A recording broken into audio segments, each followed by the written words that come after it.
ચાલો મિત્રો, જય શ્રી કૃષ્ણ. આજે હું તમને કામિકા એકાદશીનું મહાત્મય અને તેનું વ્રત કથા સંભળાવવા જઈ રહી છું. તો ચાલો ચાલુ કરીએ. શ્રી ગણેશાય નમઃ. કૃષ્ણ કનૈયા લાલ કી જય. સચ્ચિદાનંદ રૂપાય વિશ્વોત્પત્યાદિ હેતવે તાપત્રય વિનાશાય શ્રી કૃષ્ણાય વયમ નમઃ. ઓમ નમો ભગવતે વાસુદેવાય નમઃ.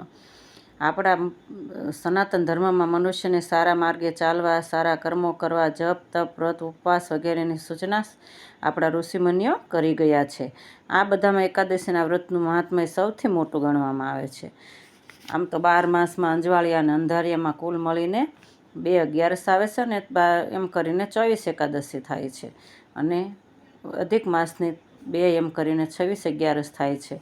પણ આ સર્વેમાં આપણને ગ્રહસ્થોને જો આખા વર્ષની એકાદશી ના થાય તો દેવપોઢી એકાદશીથી દેવ ઉઠી એકાદશીની 4 મહિનાની એકાદશી કરો તો પણ આપણને સારા વર્ષની એકાદશી કર્યાનું ફળ મળે છે. તો ચાલો તેનું મહાત્મય તમને સંભળાવું છું.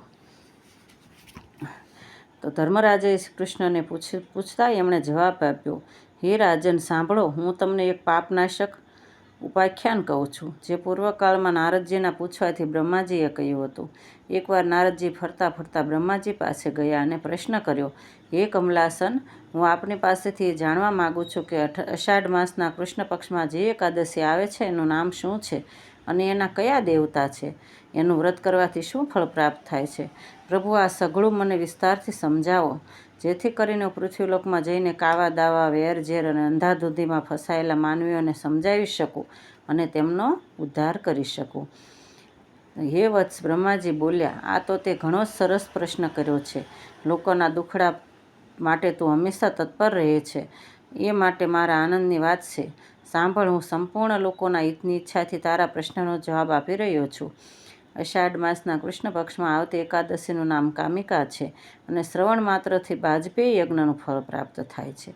એવી આ પાવનકારી તિથિ છે, લોકોનું કલ્યાણ કરનારી છે. આ દિવસે શ્રી વિષ્ણુનું પૂજન કરવું, ભગવાન હરિના પૂજન માત્રથી જે ફળ પ્રાપ્ત થાય છે તે ઘણું જ દુર્લભ પુણ્ય છે. જે સમુદ્ર અને વન સહિત સમગ્ર પૃથ્વીનું દાન કરે અને જે ફળ મળે છે તે કામિકા એકાદશીનું વ્રત કરવાથી મળે છે. એ બંનેને સમાન ફળ આપે છે. માટે પાપભીરુ મનુષ્ય યથાશક્તિ અને પૂરો પ્રયત્ન કરીને આ દિવસે શ્રી હરિનું પૂજન કરવું જોઈએ. જે પાપરૂપી કીચડથી ભરેલા સંસારમાં ડૂબી રહ્યા છે તેમનો ઉદ્ધાર કરવા માટે કામિકા એકાદશીનું વ્રત સૌથી ઉત્તમ છે. આધ્યાત્મિક વિદ્યાપરાયણ પુરુષોને જે ફળ પ્રાપ્ત થાય છે એના કરતાં પણ વધારે ફળની પ્રાપ્તિ આ વ્રત કરવાથી થાય છે. કામિકા એકાદશીનું વ્રત કરનારે રાત્રે જાગરણ કરીને પ્રભુ ભજન કરે તો તેને ક્યારેય યમરાજના દર્શન નથી થતા અને ક્યારેય દુર્ગતિમાં પણ પડતો નથી.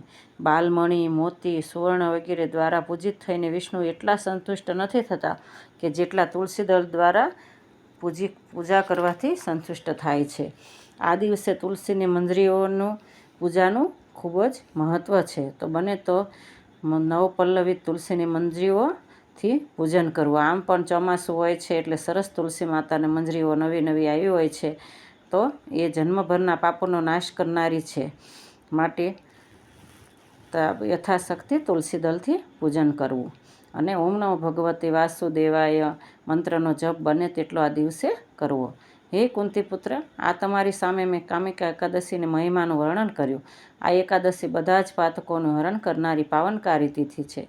આથી મનુષ્યોએ આ વ્રત અવશ્ય કરવું જ જોઈએ. સ્વર્ગલોક અને મહાન પુણ્ય આપનારી ઉત્તમ તિથિ ગણાય છે.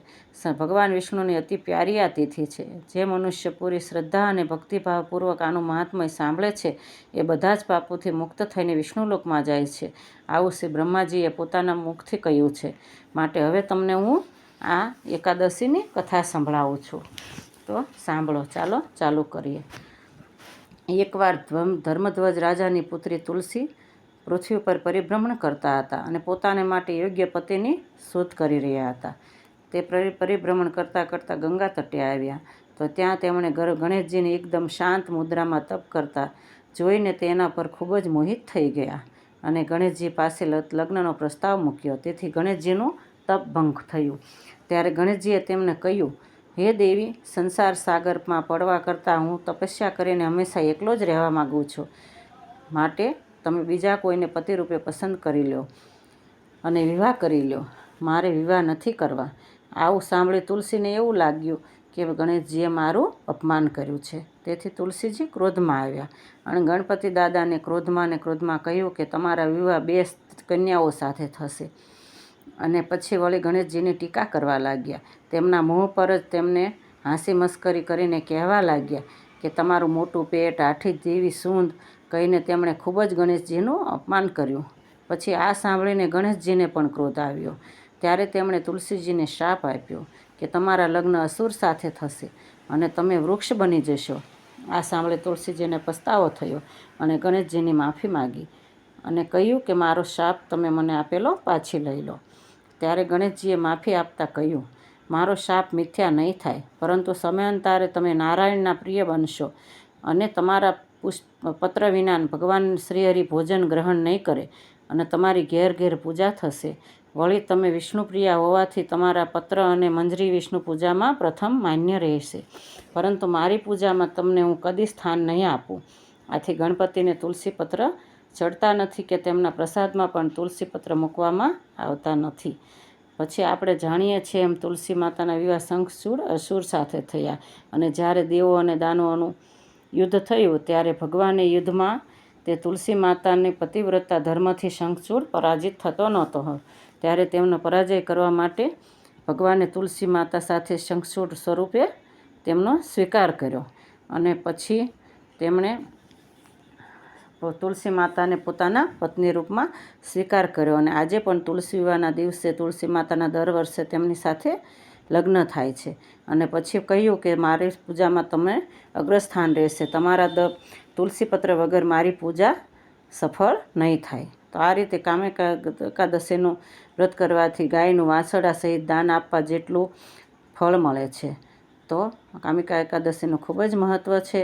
તેથી બધા ભાવ અને શ્રદ્ધાથી રહેવું, રાત્રે જાગરણ કરવું, યથાશક્તિ ભજન કીર્તન કરીને જો વ્રતનું જાગરણ કરવામાં આવે તો તેનું ફળ બહુ જ સારું મળે છે.